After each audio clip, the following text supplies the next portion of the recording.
स्वागत है आपका हमारे चैनल द स्क्रीमिंग स्टोरीज में। तो आज का एपिसोड शुरू करते हैं।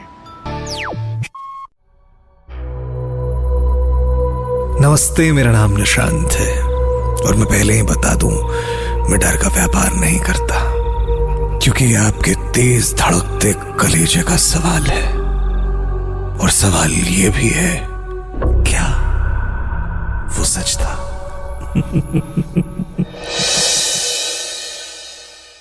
तो कहानी में अब तक आपने सुना, जुगनी के बताए कालीबाड़ी के पीछे उस माली के घर पर विकास सब्जी लेने चला जाता है। माली जरा अलग तरीके से विकास से पूछता है, बड़ी देर लगा दी आने में। अरे मेरा मतलब दुकान बढ़ाने का वक्त हो गया है, ये लीजिए सब्जियां तोल कर रखती हैं मैंने। पर तुम्हें क्या पता कि मुझे क्या लेना है? अरे साहब, जो सब्जियां बची इतनी रात में, इसके अलावा और अब कुछ मांगेंगे भी तो है नहीं मेरे पास। विकास पैसे देकर वापस लौट गया। पूरे रास्ते लौटते वक्त ये तमाम चीजें उसके जहन में चल रही हैं। एक सवाल जैसा भी है, ये लड़की का अचानक मिलना, सब्जी वाले का ऐसा रवैया, इतनी रात में खूबसूरत लड़की सड़क पे क्यों घूम रही है, वगैरह वगैरह। एक आम इंसान के जहन में जैसे सवाल आ सकते हैं, पर वो तमाम सवाल ढह गए, धराशायी हो गए, क्योंकि आंखों के सामने सिर्फ जुगनी का चेहरा नजर आ रहा है। हाथों में पॉलिथीन बैग में सब्जियां भरे, धीरे धीरे एक एक सीढ़ी पड़े, आहिस्ते से गेट भी ऐसे खोला कि आवाज ना हो, और आहिस्ते आहिस्ते उस ऊपर वाले कमरे तक पहुंच गया। वो गेट के बाहर इस डर से खड़ा है कि अगर दरवाजा नॉक किया तो कहीं नीचे आवाज न चली जाए। तभी इस सन्नाटे को चीरती हुई एक प्यारी सी आवाज अंदर से कहती है, दरवाजा खुला है, आ जाओ। विकास अंदर पहुंचता है। जुगनी सिलबट्टे पे मसाला पीस रही है और बहुत सुंदर लग रही है वो।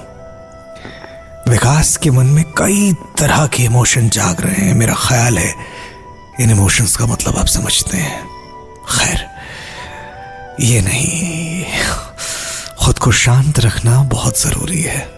विकास खुद को समझा लेता है और अब दोनों ऐसे जैसे सालों से एक दूसरे को जानते हैं।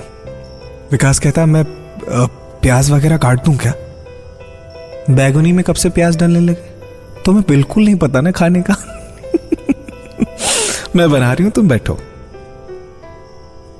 विकास को यह सब एक ख्वाब लग रहा है, जैसे ये अचानक कैसे हो गया सब। हालांकि आधे घंटे 45 मिनट के बाद जुगनी का वो स्वादिष्ट खाना बनकर उसके सामने थाली में आ गया। हर निवाले के साथ विकास को जो एहसास हो रहा था वो शायद लफ्जों में बयान नहीं किया जा सकता। ऐसा लग रहा था सालों से सिर्फ पेट भर रहा था वो, आज मन तृप्त हुआ है। तुम बहुत अच्छा खाना बनाती हो, कसम से मैंने इतना स्वादिष्ट खाना आज तक अपनी जिंदगी में नहीं खाया। जुगनी उसे देखकर मुस्कुराती और कहती है, अच्छा, सिर्फ खाना अच्छा लगा, मैं अच्छी नहीं लग रही हूं? अब नहीं, तुम भी बहुत अच्छी हो। एक अनजान आदमी को अपने घर में बुलाया इस तरीके से खाना खाने के लिए, तुम तो अच्छी हो ही। जुगनी कहती, हाँ वो तो मैं हूं।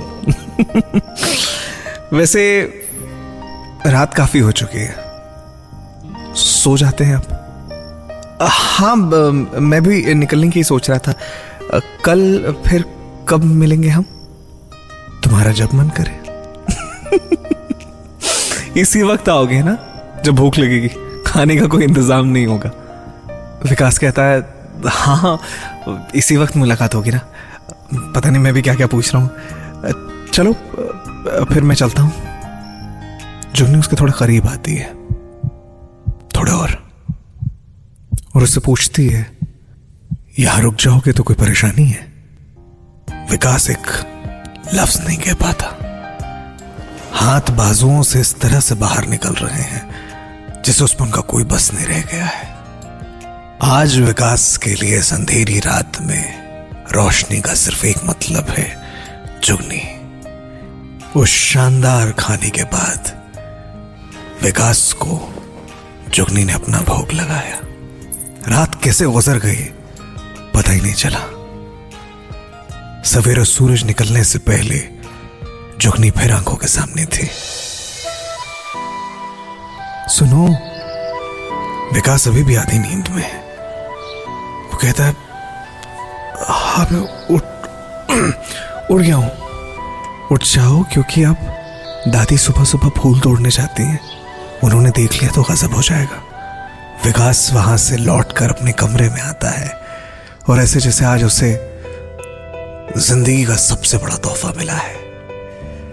उससे ये सवेरा, ये दोपहरी कट नहीं रही है। शाम तो और भारी लग रही है, क्योंकि रात का मतलब विकास के लिए जुगनी हो गई है। यह सिलसिला लगातार चलता रहता है और नवमी की रात जुगनी कहती है, मुझे बड़ी ख्वाहिश है कि गांव के बाहर वो जो दशहरे का मेला लगता है ना, वो देखने जाना है। वहां रावण भी जलता है। तुम चलोगे मेरे साथ? हाँ, मैं आ जाऊंगा। कितने बजे? 4 बजे। पक्के से आ जाना, मैं इंतजार करूंगी यहीं पे। और हाँ, जोर से आवाज मत लगाना, दादी कान की बहुत पक्की हैं। विकास ने उस सुबह घर लौटकर सिर्फ ख्वाब देखे थे। उस बड़े से झूले में जुगनी का हाथ पकड़कर वो बैठा है। उस मेले में दोनों एक दूसरे का हाथ पकड़े हुए उन झूलों में चढ़ रहे हैं। बाजार की वो अलग अलग चीजें खा रहे हैं, घूम रहे हैं, मां दुर्गा की उस विशाल प्रतिमा को देख रहे हैं। और मेले का क्या मतलब है, विकास आज ही अपने ख्वाबों में जी रहा है। हालांकि आज उसने तैयारी के लिए वो सिल्क का कुर्ता और धोती भी पहनी है, ताकि वो उसकी तांत की साड़ी के साथ मैच कर सके। और फिर इत्र वित्र छिड़क के जनाब चल दिए उसी घर के ठीक बाहर खड़े होने के लिए, क्योंकि जुगनी ने कहा है ठीक 4 बजे। विकास वहां पहुंचता है और देखता है कि घड़ी में 4 बज गए हैं, लेकिन जुगनी कहीं दिख नहीं रही है। ऊपर वाले मकान में ताला भी लगा है। हो सकता दादी के यहां गई हो। समय बीत रहा है, 15 मिनट हो गए। विकास कहता चलो ठीक है, थोड़ा और इंतजार कर लेते हैं। अब 4:30। उससे रहा नहीं गया, क्योंकि 5 बज गए थे। वो धीमे से आवाज लगाता है, जुगनी, जुगनी। उसे अचानक सामने से वो बूढ़ी दादी नजर आती है। क्या कर रहे हो यहां पे? किसको ढूंढ रहे हो? नहीं, किसी को नहीं। मैं तो यूं ही खड़ा था यहां पे। झूठ मत बोलो, मैंने सुना तुम जुगनी का नाम ले रहे थे। जुगनी को कैसे जानते हो? नहीं, मैं किसी जुगनी को नहीं जानता। मैंने तो बोला ही नहीं जुगनी। तो फिर यहां क्यों खड़े? जाओ यहां से। दादी ने डांटकर उसे भगा दिया।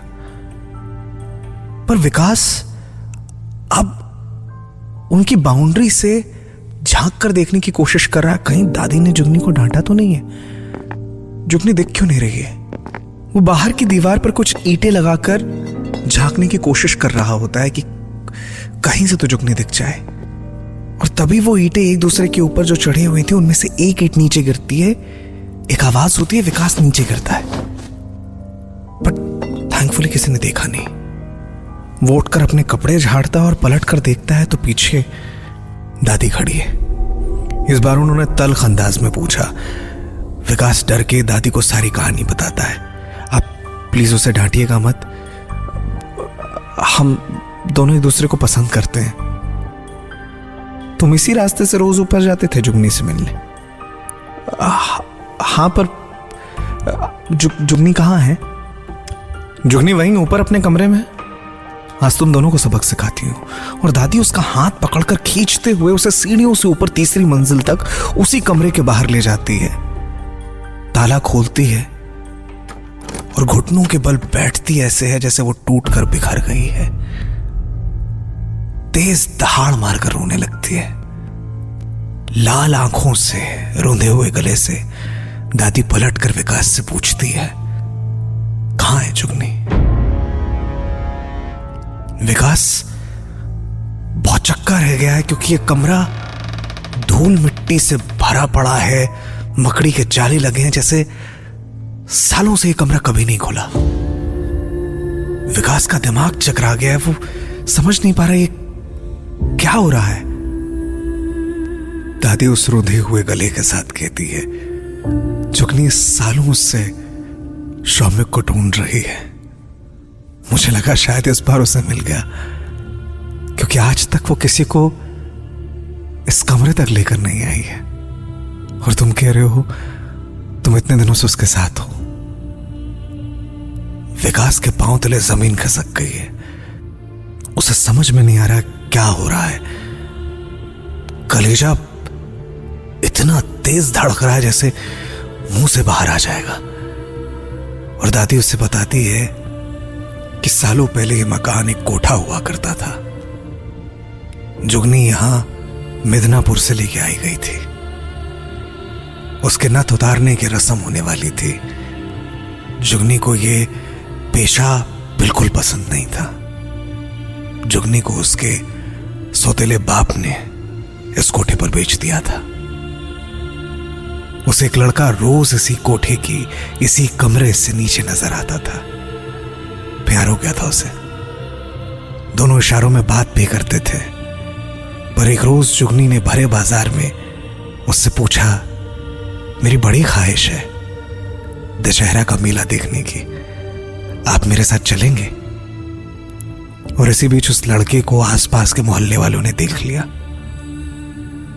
शौमिक अचानक से ऐसे बदल गया जैसे वो जुगनी को जानता ही नहीं है। उसने जैसे शब्द कहे, भरे बाजार किसी ने अपने शब्दों से जुगनी को निर्वस्त्र कर दिया था।